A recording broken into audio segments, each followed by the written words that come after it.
Hello, friends. Welcome to the Thinning of the Veil podcast. I'm your host, Tia Smith, and this week we've been studying translation.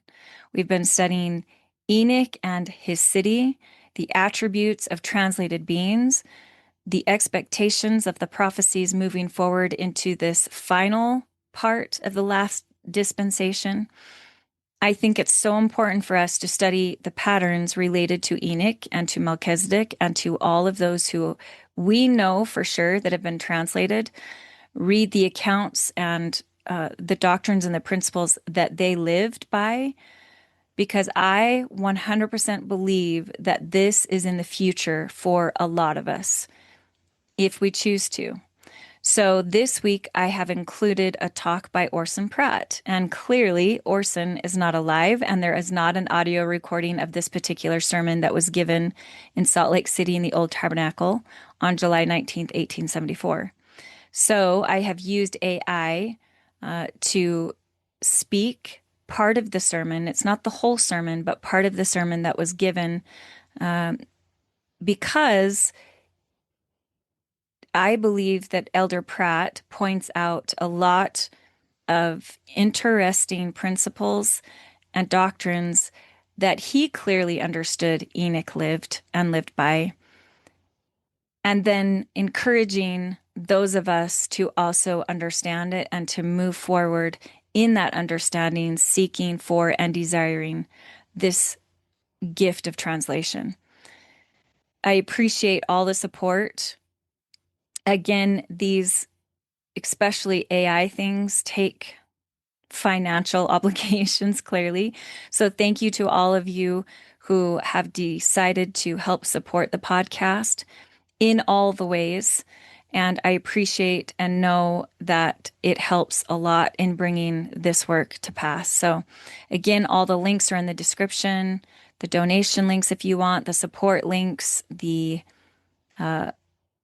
social media links, all of it is in the description, and a link to this particular talk that was given so you can go read it in its entirety. So, hope you have a good week. I hope you're loving studying Enoch and more specifically translation. It is one of my most favorite things, again, to study and to pray about and to go to the temple pondering about. So, have a great week. And I'll see you next Tuesday for some more discussions on translation and Enoch and the temple, and how the temple is going to be in the forefront of making all of this happen. So have a great week, my friends. We'll talk to you soon. Bye. If we, by study or research, could discover some method or principle by which we could remain in this world and live in this tabernacle forever, we should be willing to do so with all the inconveniences of the present order of things, and still be joyful in our hearts.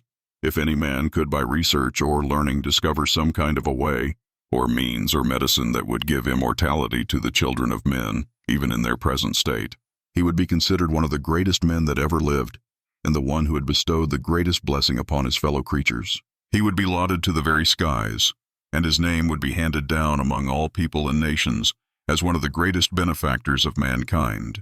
So earnestly do we feel to cling to life and desire to live, that we would be very willing to put up with the inconveniences of the present state if we could only remain and the monster death have no power over us. But it is in the order of God that man should die. Man brought this upon himself by transgressing the laws of heaven, by putting forth his hand and partaking of that which God had forbidden. He brought this great evil into the world. Death not only came upon our first parents, who committed the first great transgression, but the curse has been inherited by all their generations. None can escape the curse so far as the mortal body is concerned. I think perhaps this broad assertion may be contradicted in the minds of some. They may tell us of Enoch, who was translated to heaven. They may speak of Elijah, who was caught up in a chariot of fire, and say, here, at least, are two exceptions to the general rule. But what do we know concerning translation? What has God revealed in all the revelations contained in the Old and New Testaments in relation to a translated being? Are we assured that such beings never will have to undergo a change equivalent to that of death? Our new revelations that we have received inform us of a great many individuals that were translated before the flood, We read that a great and mighty prophet of the Most High God was sent forth in the days of Adam, namely Enoch, the seventh generation from Adam, who lived contemporary with his ancestor Adam, that in his days a great number of people heard the plan of salvation preached to them by the power of the Holy Ghost that rested upon Enoch and those who were called with him, that they received this plan of salvation and gathered themselves out from among the various nations of the earth where they had obeyed the gospel, that they were instructed after they assembled in righteousness for 365 years. Moses, that they learned the laws of the kingdom, and concerning God and every principle of righteousness that was necessary to enable them to enter into the fullness of the glory of heaven. They were instructed to build up a city, and it was called a city of holiness. For God came down and dwelt with that people. He was in their midst. They beheld his glory.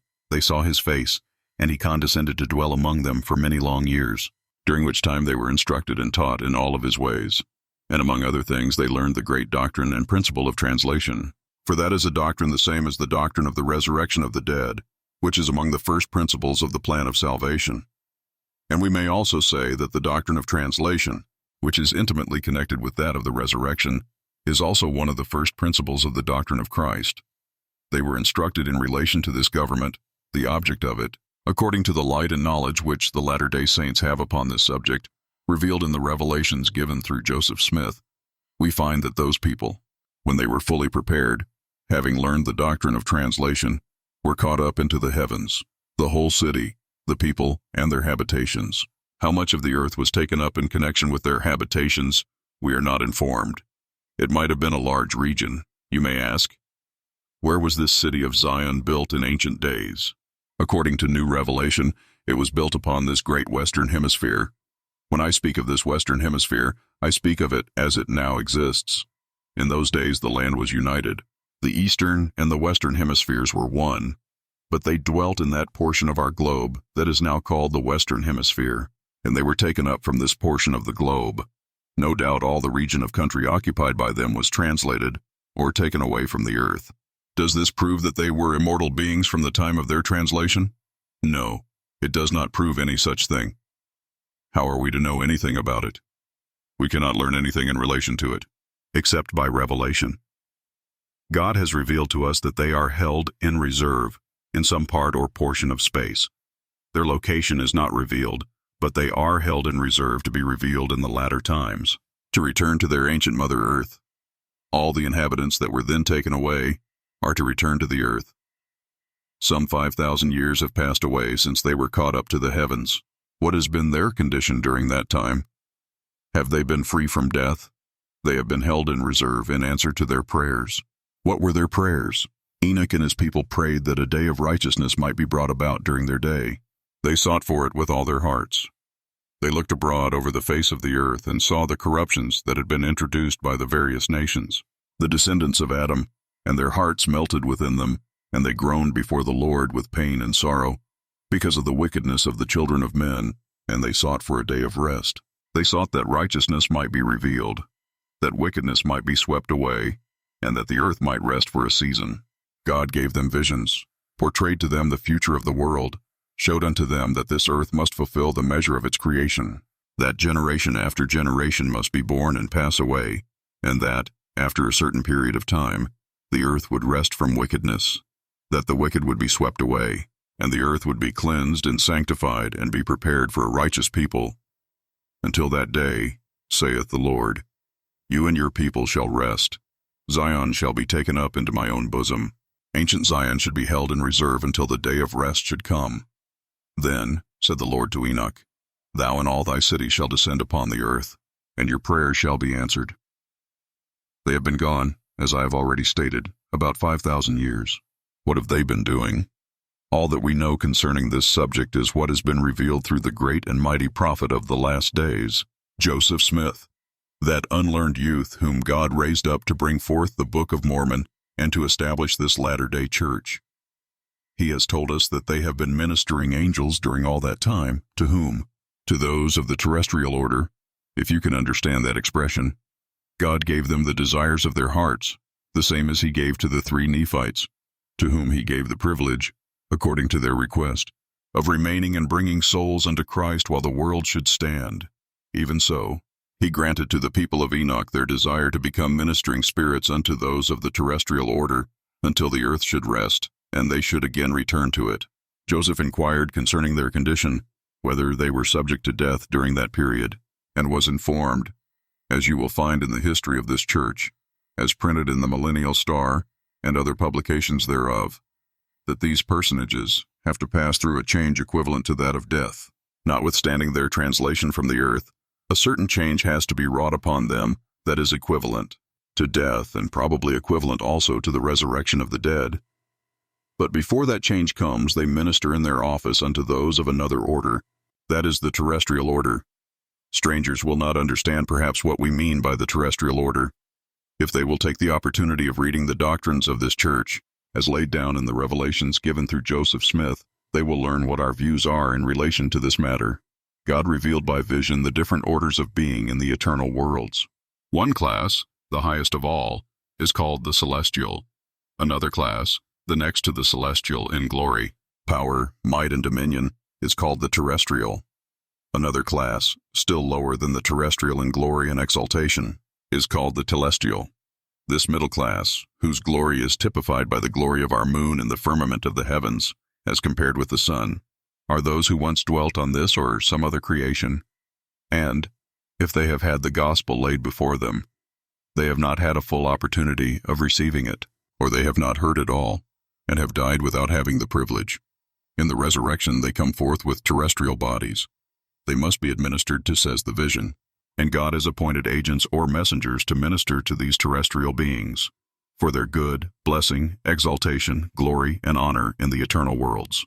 Enoch and his people, understanding this principle, sought that they, before receiving the fullness of their celestial glory, might be the instruments in the hands of God of doing much good among beings of the terrestrial order.